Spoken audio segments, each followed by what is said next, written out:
लोग भैया लोग आए हैं। ये लोग आपको ना तो जानते ना आपको पहचानते हैं भैया। आप यहाँ पे आए हैं तो आप अपनी परिचय स्वयं दे दो भैया। अच्छी बात है। हाँ, सबसे पहले मैं इस कमेटी के सभी पदाधिकारी एवं कार्यकर्ता में संगीत कला के प्रेमियों को मैं अपनी तरफ से और अपनी पार्टी की तरफ से नमस्कार और प्रणाम करता हूँ। सभी आज से मेरे संगीती पर चले। मैं कौन हूँ, कहाँ के रहने वाला हूँ और मेरा नाम क्या है।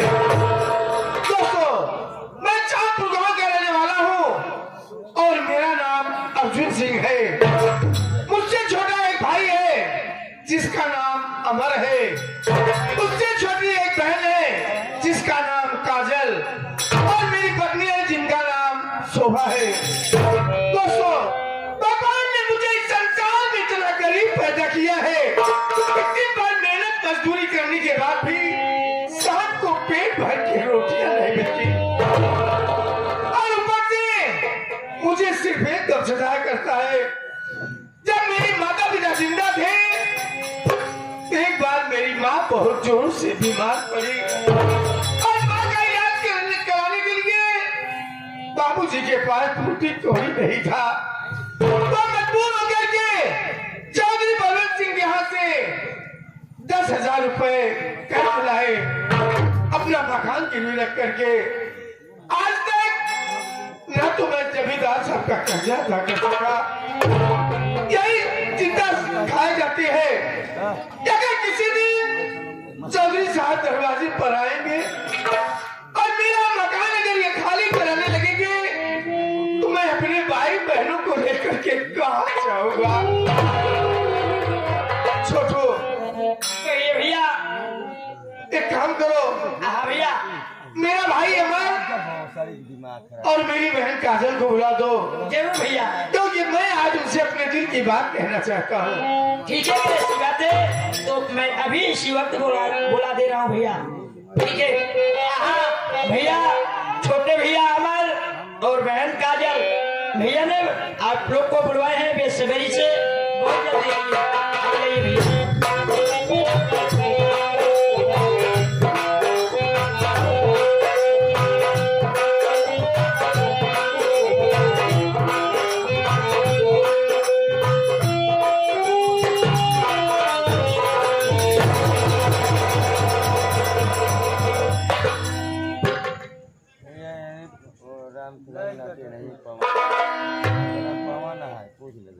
हे भगवान,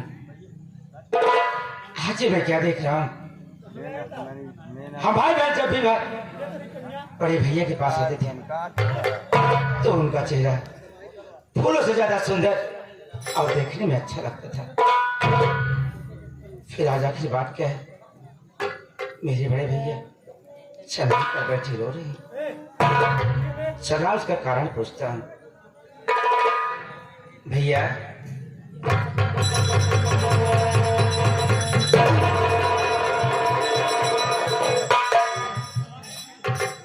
भैया मैं आपसे कुछ पूछना चाहता हूँ। भैया बोलो मेरे भाई, क्या पूछना चाहते हो। मेरी बात सुनिए।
चेहरा फूलों से ज्यादा सुंदर अब देखने में अच्छा लगता था भैया।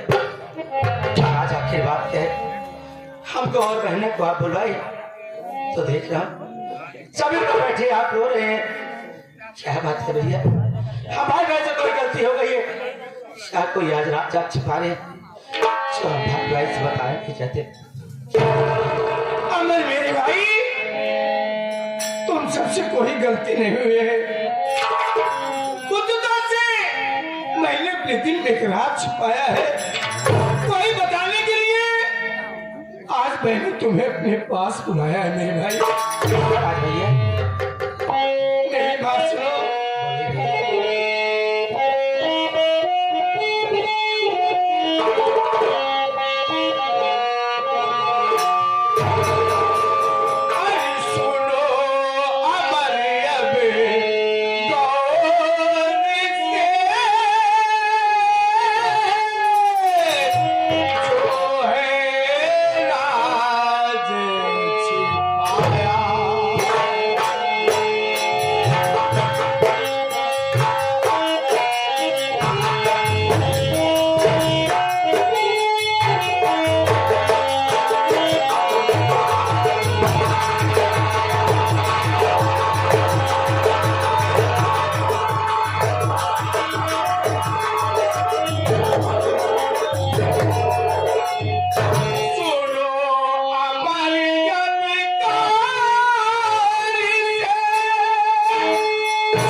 जब बाबूजी जिंदा थे तो रोज गांव के बाहर जो तालाब है वहां शिव जी का पुराना मंदिर है, बाबू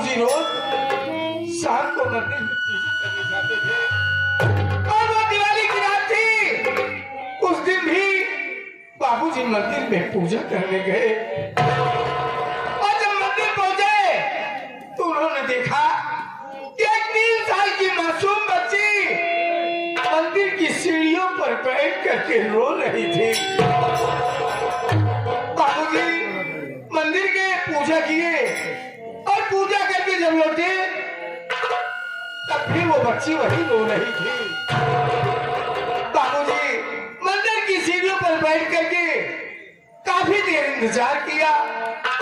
जब वहां कोई नहीं आया तो मजबूर होकर के उस बच्ची को गोद में उठाए और उसे घर लाए। और घर लाने के बाद मेरी गोद में उन्होंने उस बच्ची को डाल दिया। मैंने देखा उस बच्ची के हाथ में किरण लिखा था।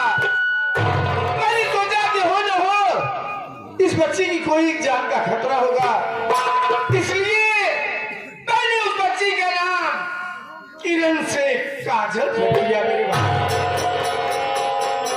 और एक बात और है, जब हम सब छोटे छोटे थे, जब माता पिता जिंदा थे, एक बार माँ बहुत जोरों से बीमार पड़ी और माँ का इलाज कराने के लिए बाबूजी के पास टूटी कौड़ी नहीं था। वो मजबूर होकर के चौधरी बलवंत सिंह के यहाँ अपना ये मकान गिरवी रख करके 10,000 रुपए कर्ज लाए।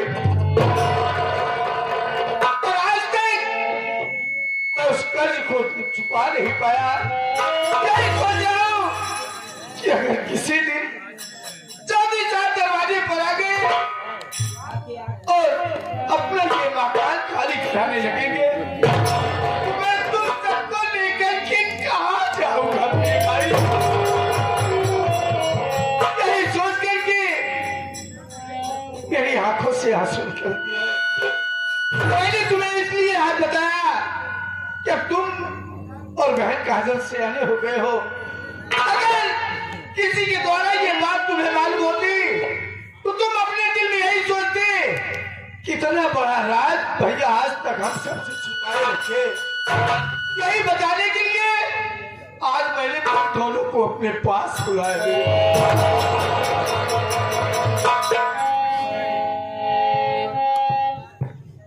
बड़े भैया काजल, आज आप ये राज बताकर अच्छा नहीं किया है भैया। बड़े भैया मेरी बात सुनिए।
करके अच्छा नहीं किया है। पता नहीं इस दुनिया में मुझे पैदा करने वाली मेरी माँ और मेरे पिताजी जिंदा है या नहीं। अरे बहन काजल, तू ये क्या सोच रही है? अरे मैंने तुझे अपने कलेजे का टुकड़ा समझा। मैं जिस तरह तुझे एक भाई का प्यार देता रहा और मरते दम तक तुझे एक भाई का प्यार देता रहूंगा भैया। आप अपने दिल में चिंता न करिए भैया। हम भाई बहन जैसे आपको प्यार देते चले आए हैं, वैसे ही बड़े भाई का सम्मान दूंगी भैया। मुझे तुमसे यही उम्मीद है बहना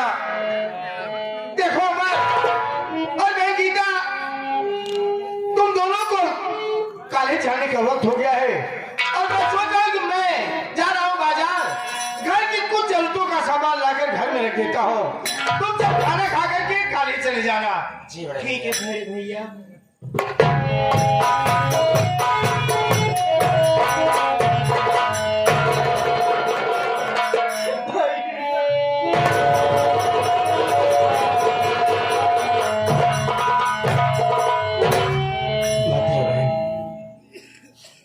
तो अपने दिल में गम नहीं कर बहन, अभी तेरा भाई कभी तुझे किसी प्रकार की कमी महसूस नहीं होने दूंगा। पागल, आज जब तक मैं नहीं जानता था कि तू मेरी सगी बहन नहीं है, तब तक तुझे प्यार करता ही था रे। आज ये जानने के बाद कि तू मेरी सगी बहन नहीं है, अरे तेरे भैया के दिल में तेरे लिए प्यार और बढ़ गया है।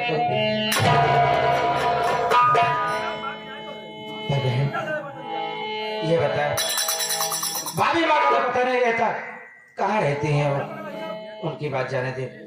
अगर घर में कुछ खाने को हो तो तू जा कुछ खाने को ले आ, हम लोग बैठकर यहीं पर खाना खाकर उसके बाद कॉलेज चलेंगे। ठीक है बड़े भैया, आप और छोटू दोनों बैठ जाओ, मैं जा रही हूँ घर के अंदर, देखती हूँ अगर खाना होगा तो मैं ला के देती हूँ।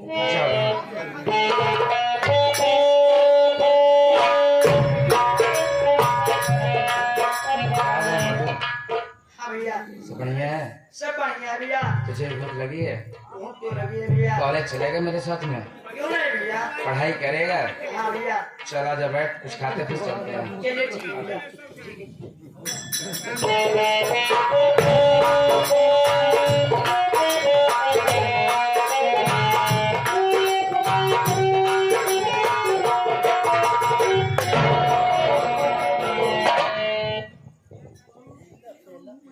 भैया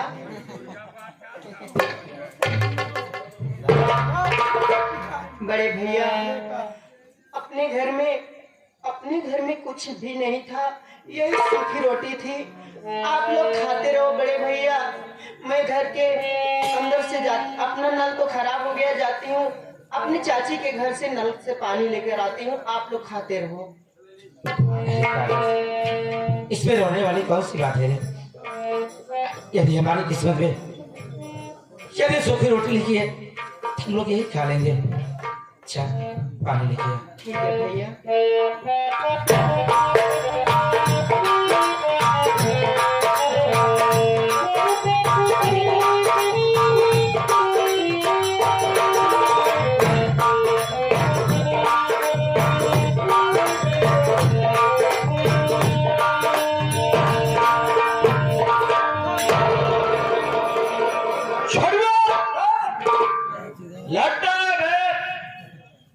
पन्नी डाल रखे और क्या गरीबों को नसीब होगा। पन्नी वाला साले घर बनाए हैं, पन्नी भर जाती है फिर दोबारा डालते हैं। इसी में तो ज्यादा गरीब परेशान है भाई, पन्नी के चक्कर में। देखने के बाद ऐसा आभास होता है बे कि अर्जुनमा की झोपड़ी यही है बे। हमें भी लगता है बाबू साहब कि अर्जुना की खोपड़ी यही है। अर्जुनमा की खोपड़ी है कि साले झोपड़ी है बे? हाँ यही है जो बना हुआ है। लेकिन मैं सुन लो, जब गरीबों के घर में दुख मुसीबत पड़ जाती है तो हम अमीरों को दरवाजे पर आते हैं, हाथ जोड़ करके खड़े हो जाते हैं, कहते हैं बाबूजी हमारी माता जी बीमार है, हमारे बाबूजी बीमार है, खाने के लिए एक दाना नहीं है, इलाज कराने के लिए फूटी कौड़ी नहीं है। अरे खरगा, जब खाने के लिए एक दाना नहीं है, इलाज कराने के लिए फूटी कौड़ी नहीं है, तो ये साले गरीब लोग क्या खाते जो मोटे मोटे बने रहते हैं? चौराई खान, पथुरी खान, पार्टी खान और पैन के साल के मुर्गा बकरा जो है ना। इन गरीबों को जब आते हमारे दरवाजे पर हाथ जोड़ के खड़े हो जाते हैं, हम रहम खा करके इन गरीबों सालों को कर्जा दे देते हैं। लेकिन